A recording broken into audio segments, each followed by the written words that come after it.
Previously, we discussed about verb, what is verb, and what are its kinds. Now, today we are discussing about auxiliary verbs. The definition of the auxiliary verbs: it is a verb which acts as assistant to the main verb, or it functions in a supporting capacity, or it provides added support to the main verb. So far as the kinds are concerned, auxiliary verbs have two kinds. We can call it two types of auxiliary verbs. There are primary auxiliaries and the modal auxiliaries. Primary auxiliaries, these are those verbs which function as main verbs and helping verbs also. For example, let's have a sentence: Aslam is a boy. The verb is used as main verb here because there is no other verb to be assisted. So is here a main verb. Now look at the second sentence. Aslam is reading a book. Has been used in this sentence, but not as a main verb, but as assistant to the main verb. Is reading. While reading functions as the main verb, and is functions in the capacity of helping verb. Now it supports in showing the tense or showing the time to the verb reading, thus completing its sense. The second, let's have a brief description about modal auxiliaries. The word modal has been derived from the Greek word modus, which shows mood of the sentence. They are known as defective verbs. These modal auxiliaries are known as defective verbs because having some reasons. Number one, we have the modal auxiliaries like can, could, will, would, shall, should, may, might. These verbs do not possess the s like when we use the third person singular subject and the verb in present simple, like I go, you go, he goes, she goes, I teach, you teach, he teaches, she teaches. But in this case of auxiliaries, you have no these s's. You can't have the cans, you can't have the ing forms of these verbs. And number two, they are defective because unlike the primary auxiliaries, they can only be used as helping verbs, not as the main verbs. Now, so far as the primary auxiliaries are concerned, let's see first what are these primary auxiliaries, who are these primary auxiliaries, and what are their functions. In English grammar, we have three primary auxiliaries. There is be, there is do, there is have. So be, do, and have are called primary auxiliaries. Be, the associated helping verbs, those are with be. So be can be used in the following forms like is, am, are, was, were, be. Do can be used do, does, and did. And have can be used in the form of have, hasn't, had. These verbs, they help to show the tense, and they help to show the citrus in case of do or did, and the formation of interrogatives, negatives, and interrogative negative sentences. Let's start with be. Be can be in the form of is, am, are, was, were, be. So they are used in present progressive tenses to show the present time. We use is, am, and are. In present continuous tense or present progressive tense, like see this example, Aslam is going to school. We have two verbs in the sentence, is and going. Is helps to the main verb going to form or to show the time of the sentence, whether the action is going on present or it was going on in past.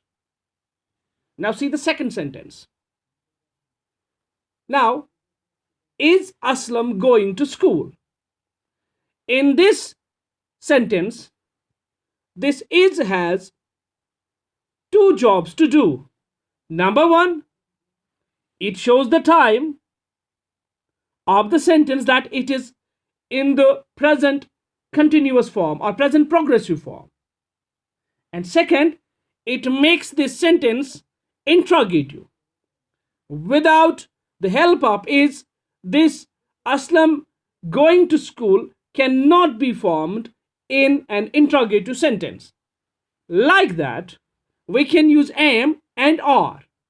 Both are used in the same way in accordance with the subject agreement verb. So let's have a brief discussion about the subject agreement verb. For example, if I use I, in present I use am with it. If I use you, I use are with it. If I use he or she, it carries is. So when we use a different form of a verb, a different form of an auxiliary with a particular subject, we call that thing as subject agreement verb. Similarly, when we use is, am and are in the present form, present continuous, while as we use was or were in the past progressive tenses, and the be is used in future tense. The second auxiliary is do. Do can be in the form of do, does or did. This do or does, they are used in present simple to show citrus. For example, I teach English. It's a present simple tense. In the sentence in present simple, when I use I do teach English, grammatically it has no difference. I teach English is present simple. I do teach English is also a present simple. But when I use the job done by do is to show the citrus on the verb. And similarly, when there is third person singular subject like he, she, it or any name, instead of do, with those subjects, we can use he does teach English. Like I used I do teach English, I have to use he does teach English. In both the sentences, do and does lay emphasis on the verb teach. Now, this was the first job done by do. Now, the second job, like that, if I have to form the negative of this sentence, I teach English, I cannot use I not teach English. So only not, using only not doesn't make it a complete sentence. So with the negative, I have to use this auxiliary do. I do not teach English, or he does not teach English. Similarly, do and does helps in the formation of negative, interrogative and interrogative negative sentence, like I do not teach English. Do you teach English? Do you not teach English? Does he teach English? Does he not teach English? Like he teaches English, he does not teach English, or does he not teach English? You do not teach English, he does not teach English. Do you not teach English? Does he not teach English? So it means this helps in the formation of, in giving citrus to the sentence. This is his do or does helps. And the second thing he does, he makes the interrogative sentences, he makes the negative sentences, he makes interrogative negative sentences.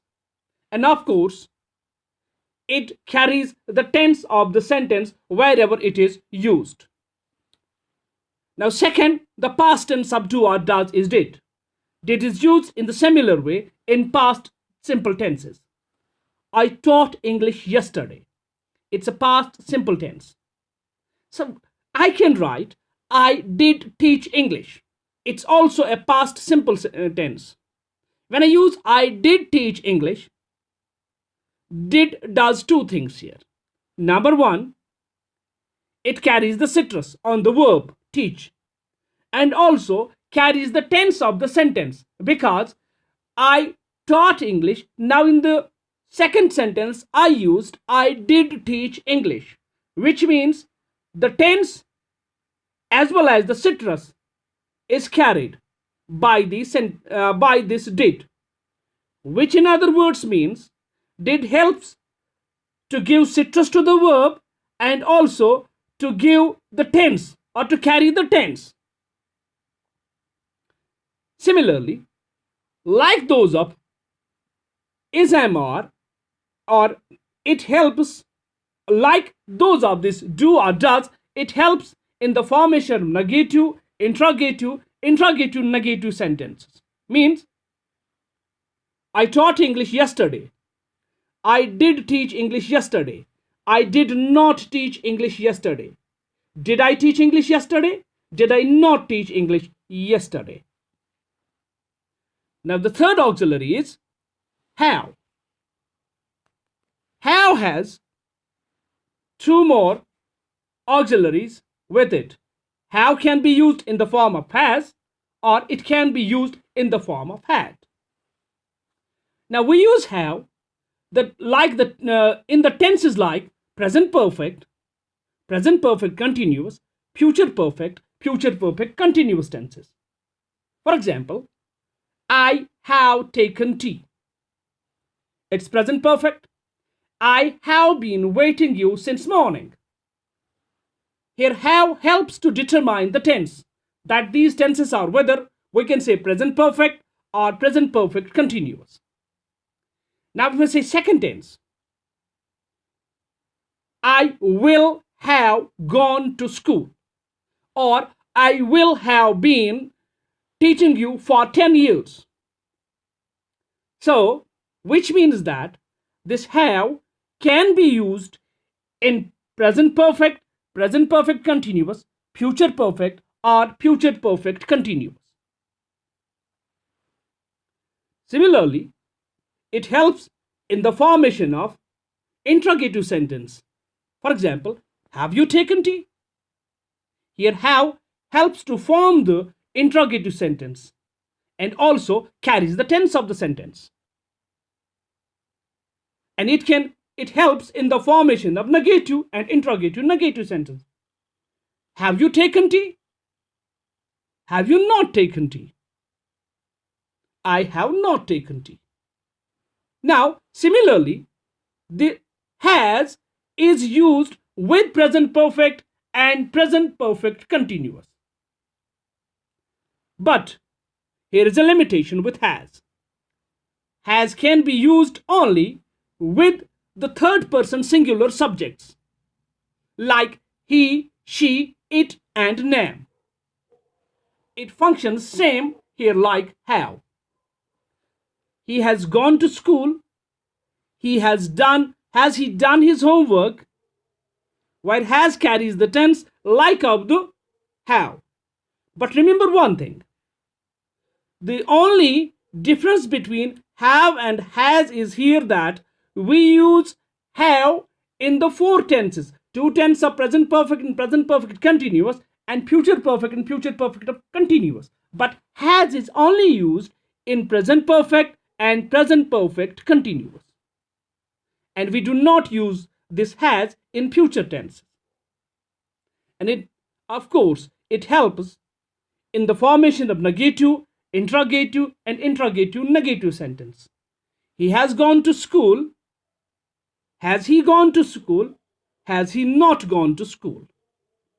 He has been going to school. Has he been going to school? Hasn't he been going to school, or has he not been going to school? Now the past tense of this auxiliary have or has is had.